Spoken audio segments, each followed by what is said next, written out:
Live from the hood, bitch, I always be here. Got it going up like confetti on New Year's. Know you motherfuckers thought the boy you'll never get back. Now it's busting like when pills dropping at the kickback.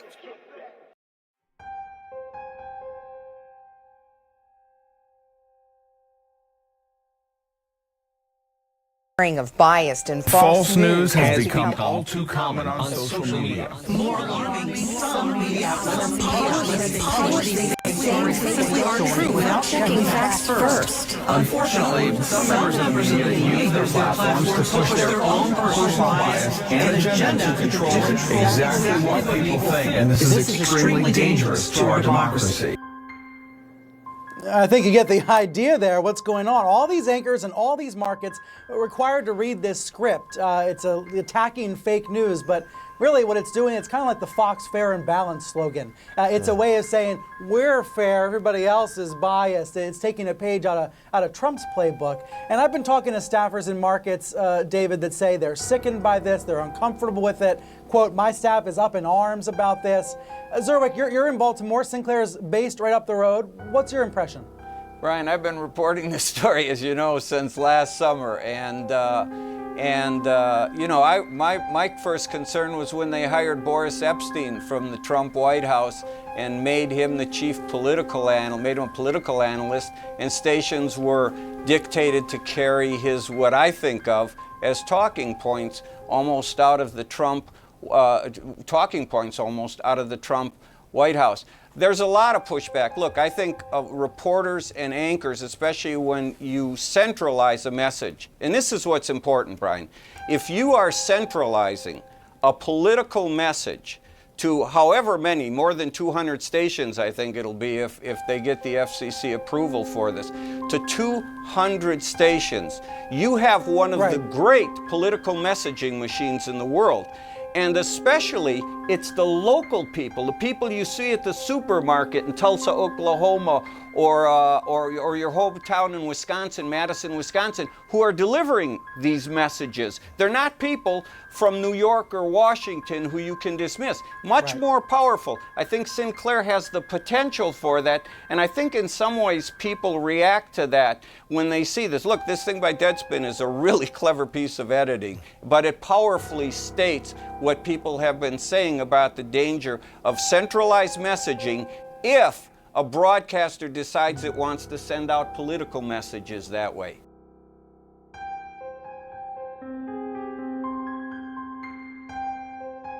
I'm your host, and if you're tired of being fed carefully crafted stories that don't quite add up, then you are in the right place. Today, we're pulling back the curtain on how narratives are built, how they influence us, and most importantly, how to spot the difference between the story they want you to believe and the actual truth. She then proceeded to weaponize her vehicle, and she attempted to run a law enforcement officer over. Homeland Security Secretary Kristi Noem claimed the driver had been, quote, stalking agents all day and had perpetrated, quote, an act of domestic terrorism. It's very clear that this individual was harassing and impeding law enforcement operations. Our officer followed his training, did exactly what he's been taught to do in that situation, and took actions to defend himself. Minneapolis Mayor Jacob Frey had some choice words for the Trump administration's self-defense argument. You ever feel like you're seeing the same story, the same perspective coming at you from every single news channel, every social media feed? It's like a movie script that everyone's reading from. That, my friends, is a narrative. And it's not always about reporting what happened. Sometimes it's about shaping what you think about what happened. Think about it. A picture is painted for you. Specific details are highlighted. Others are conveniently left out. Certain words are used to evoke strong emotions. It's subtle, but it's powerful. And once that picture is painted, many of us understandably just follow the light. We assume if everyone's saying it, it must be true. So why do we fall for it? It's not because we're stupid. It's human nature. There are a few key psychological hooks at play. First, cognitive ease. Our brains are lazy sometimes. It's much easier to accept a prepackaged story than to do the hard work of digging, questioning, and cross-referencing. Critical thinking takes effort. Second, the illusion of unanimity. When every major outlet seems to echo the same message, it creates the illusion that everyone agrees. And who wants to be the odd one out? It feels safer to go along with the crowd. Finally, groupthink and fear of being an outsider. This is a big one. The desire to belong, to not be seen as a conspiracy theorist or misinformed, can make us suppress our own doubts. We conform to avoid social discomfort. But here's the thing. Reality has a funny way of pushing back against a false narrative. Over the last 6 months alone, we've seen some glaring examples where the official story started to crack, thanks to people who refused to just follow the light. Remember the Minneapolis incident back in January? Initial reports from officials and some media outlets were quick to make assumptions about what happened during those immigration protests. The narrative was very clear. A certain group was entirely to blame. But then, independent journalists and activists started sharing raw footage. We saw angles the mainstream news wasn't showing. We heard witness testimonies that contradicted the official line. Suddenly, the picture they painted started to look very different from what actually happened on the ground. Another one, the Renee Good shooting in January. A mother of 3, tragically killed. The initial narrative was heavily controlled by official statements, often leaving out crucial details. But what changed the game? The relentless demand for body camera footage. When the public, pushed by communities and alternative media, demanded to see the unedited truth, the narrative started to shift.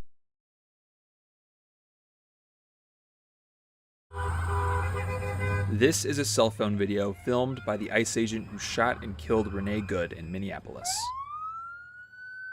The White House press secretary said this footage reaffirmed President Trump's previous claim, based on other videos, that Miss Good, quote, didn't try to run him over, she ran him over.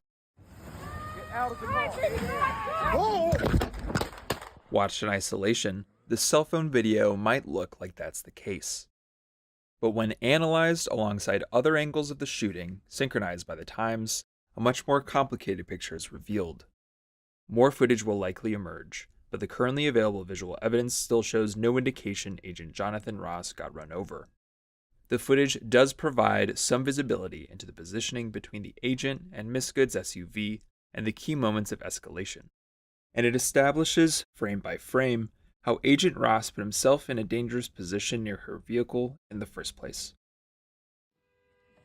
About 3 minutes before the shooting, footage shows Miss Good and her wife park their maroon SUV in the middle of the street and begin honking and heckling. Administration officials say they were impeding and blocking immigration agents. Footage shows 11 vehicles maneuver around the SUV, including this Chevy Tahoe driven by Agent Ross.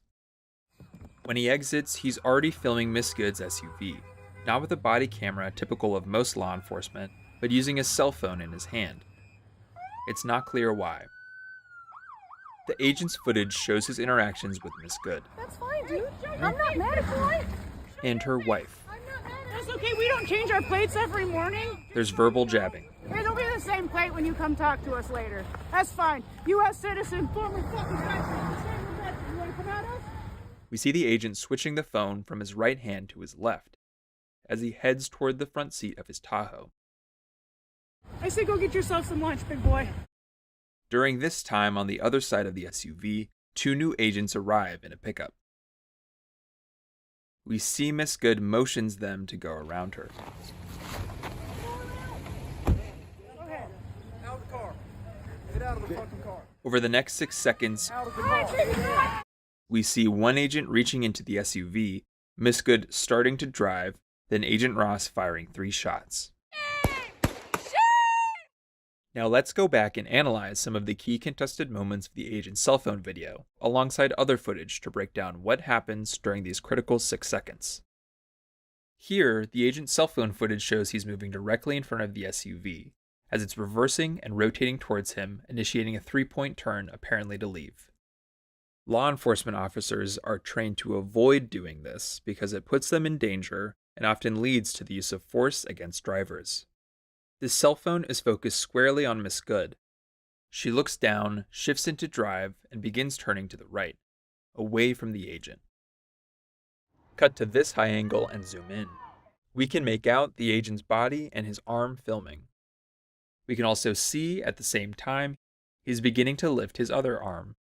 On these cameras, we can see what's happening around Agent Ross. The other agent is yelling orders and reaching into Miss Good's SUV. Her front tire spins as she continues turning right. Agent Ross is at least a few feet away from Miss Good's SUV. He does not appear to move out of the way. As the SUV rolls forward, the agent unholsters his firearm. We see in his cell phone video at this moment the camera drifting off to the left. The agent is no longer focused on filming. It's at this point in the cell phone video where it first looks and sounds like the agent's getting knocked violently.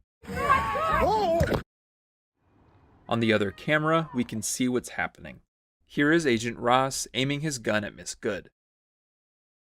And here is his outstretched arm leaning toward her vehicle, which is barely visible behind the Tahoe. His phone, which is gripped in his left hand, flips over when the agent's hand lands on the front of the vehicle.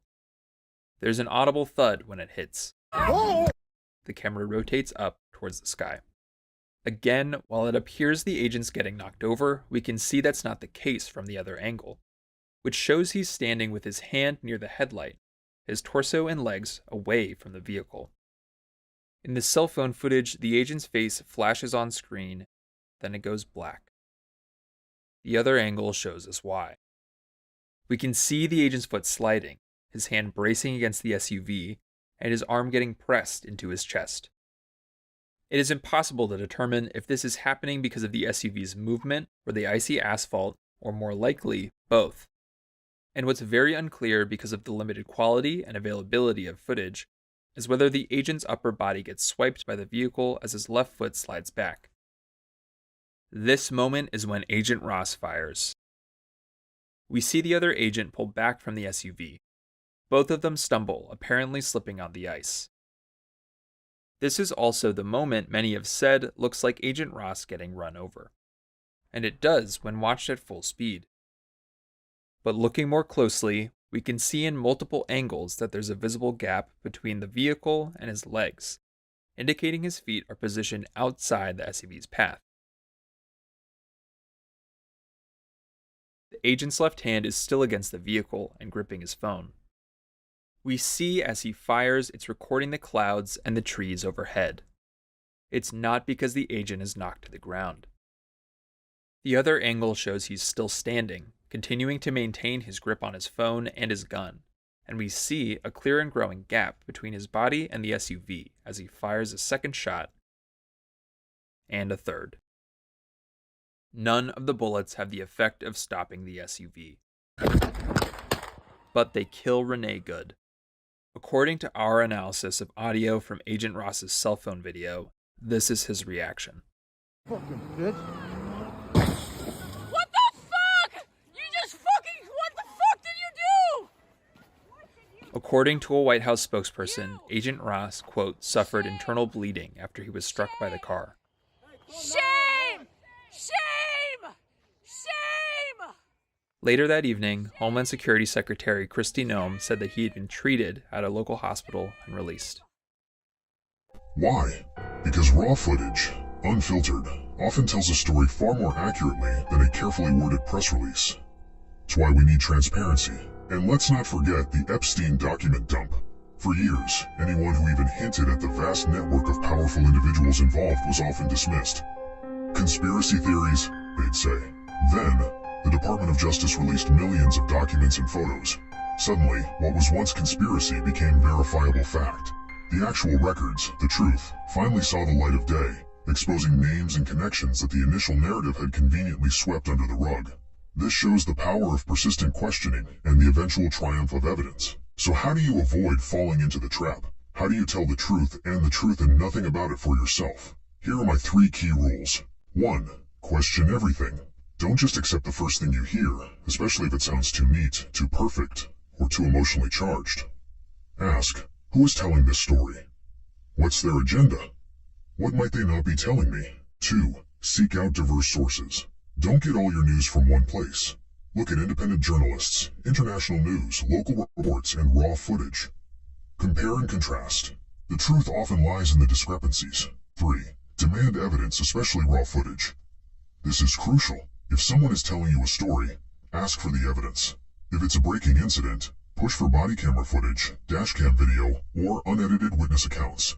These are often the purest forms of truth before they can be spun. My mission with telling the truth and nothing about it is to empower you to be a critical thinker, to see beyond the painted picture and to demand the real story. Don't just follow the light, gang. Shine your own light on the darkness. If this resonated with you, hit that like button, subscribe to the channel, and ring that notification bell so you don't miss our next deep dive. And tell me in the comments below, what narratives have you seen recently that just didn't add up? Let's keep this conversation going.